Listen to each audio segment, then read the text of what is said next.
according to my numbers, and I have a system that I've been using since I was a Major League Baseball scout.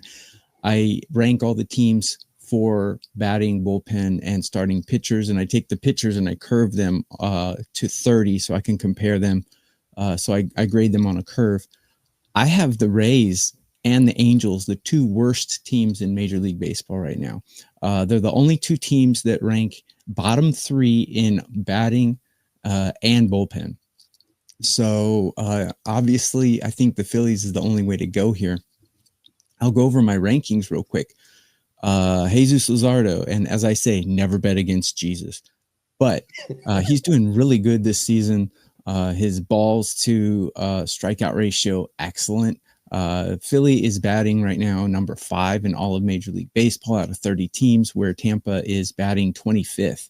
The bullpens, I have Tampa Bay's bullpen ranked 27 out of 30.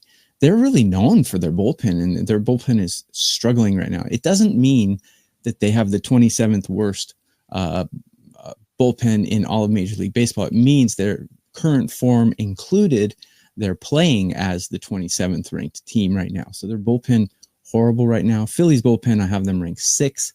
Luzardo, as I mentioned on my scale of 1 to 30 curved, I have about 250 guys in there, but I curve it to 30 so I can compare. I have Luzardo ranked 7, so he's solidly in the top 1/3. And Ryan Pepio is going for the Rays, and I have him ranked 18, so he's in the lower part of the middle 1/3. Philly's the only way to go here, but the line is -150. If you don't want to stomach that, there's 2 ways that you can play this. The first one would be to take a -1. With a -1, you can chop about 30 cents off the line, so you can get Philly -1 around -120. And if your team wins by 1, you don't lose your money, but it's a push. So it's kind of like playing pie gout poker there. Yeah. Philly. The other way you can go is if you really like a favored team, you can take their pitcher to win the game. Winning the game is a little complicated because you got to accomplish 3 things. You have to go 5 innings. You have to be winning when you exit the game, and your bullpen has to hold it. Shouldn't be a problem for Philly today. So Jesus Luzardo, don't ever bet against Jesus. He should probably get a win here, and you can get that for plus 130 around there. So that would be a good way to go as well. Love it. I love your -1 idea. I love creative ways to kind of get around some. Yeah, absolutely. So always thinking creative. Yeah, absolutely. That's really, really well done.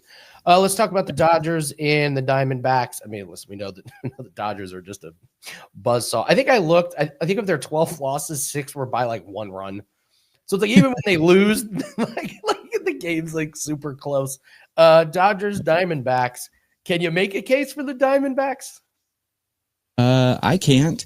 We got Yamamoto on the mound, and I've said this about Japanese pitchers in the past, but their first year they usually struggle because the ball's different, and the texture of the ball, and it's 1 millimeter larger in the U.S. as well. So they struggle with the ball, and to you and me, it probably feels no different, but these guys grip a baseball every single day of their life. It'd be like using a different toothbrush. You would notice.